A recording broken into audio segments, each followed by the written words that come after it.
Bonjour à tous, aujourd'hui on va voir comment configurer un transpondeur AIS de Digital Yacht.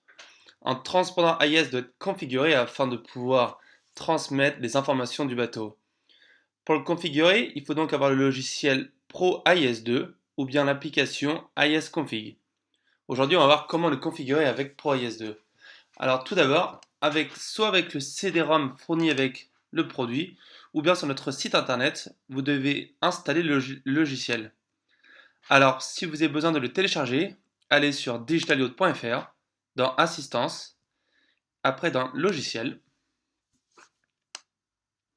Et là, dans cette liste, vous allez pouvoir trouver ProIS2 pour un Mac ou ProIS2 pour un PC Windows.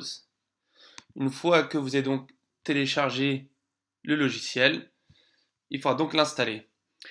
En installant le logiciel, les drivers USB de nos transports IS seront aussi installés en même temps.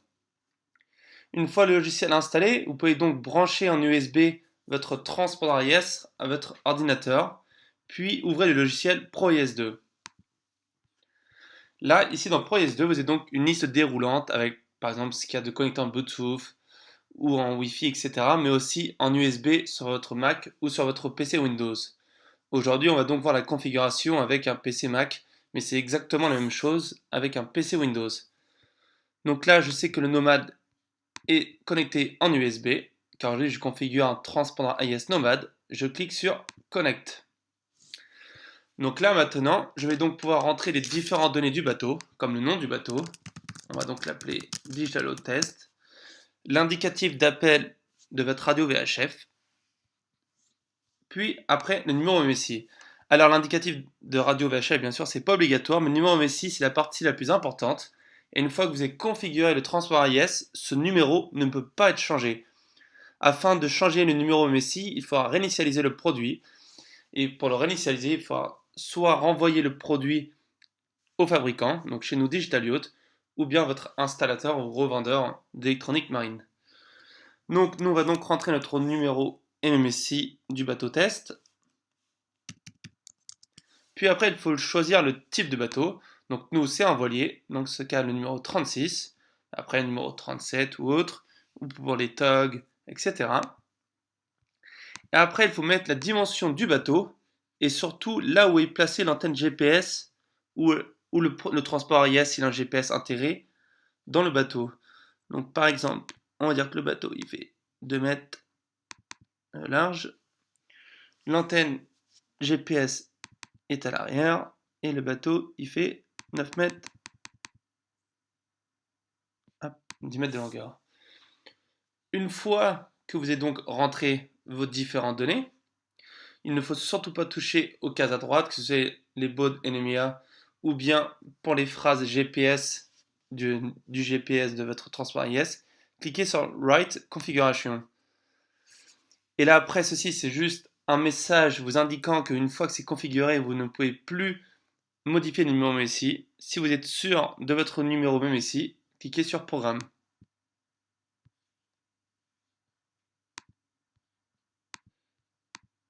Voilà, une fois que vous avez donc cliqué sur Programme, le produit est maintenant donc configuré.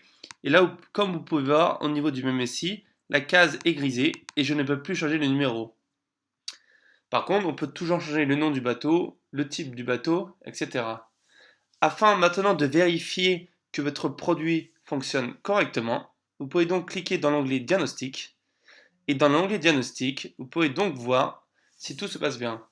Par exemple, dans ce cas, le numéro MSI est valide, l'alimentation est correcte, j'ai donc une alimentation de 19 volts qui est tout à fait normale pour le Nomad. Le produit a donc reçu aussi des cibles AIS. Par contre, il n'a pas transmis et a une mauvaise réception GPS. La raison pour cela, c'est parce que je suis en train de configurer le transport AIS depuis chez moi. Et le transport AIS Nomad a donc une antenne GPS intégrée qui est donc assez limitée. Par contre, si j'essaye le produit dehors, avec une antenne VHF dédiée, j'aurai donc une meilleure réception GPS et aussi je pourrais donc ainsi transmettre notre position AIS aux différents bateaux. Après aussi, ici vous pouvez stopper la transmission AIS, donc le mettre en mode silence et voir si tout est bon. Si le transport AIS est bien configuré, toutes les lignes ici doivent être vertes avec un petit tic vert. Et enfin en dessous, vous pouvez voir que vous avez reçu et bien transmis. Donc moi dans ce cas, je n'ai donc pas transmis, mais par contre j'ai bien reçu des cibles AIS.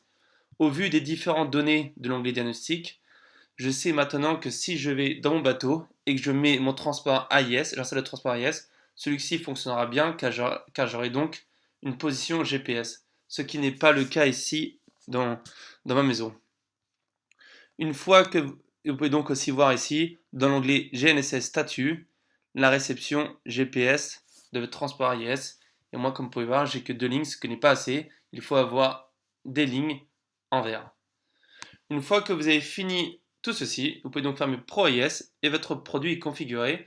Mais bien sûr, si vous faites ça depuis chez vous, alors emmenez le transport AIS dans votre bateau et vérifiez bien dans le bateau que votre transport AIS dans l'onglet diagnostic a une bonne réception GPS dans la ligne GNSS Position Fix et ainsi pouvoir s'assurer que le transport AIS a bien transmis votre position.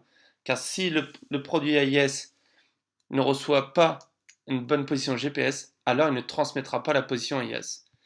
Voilà, merci à vous.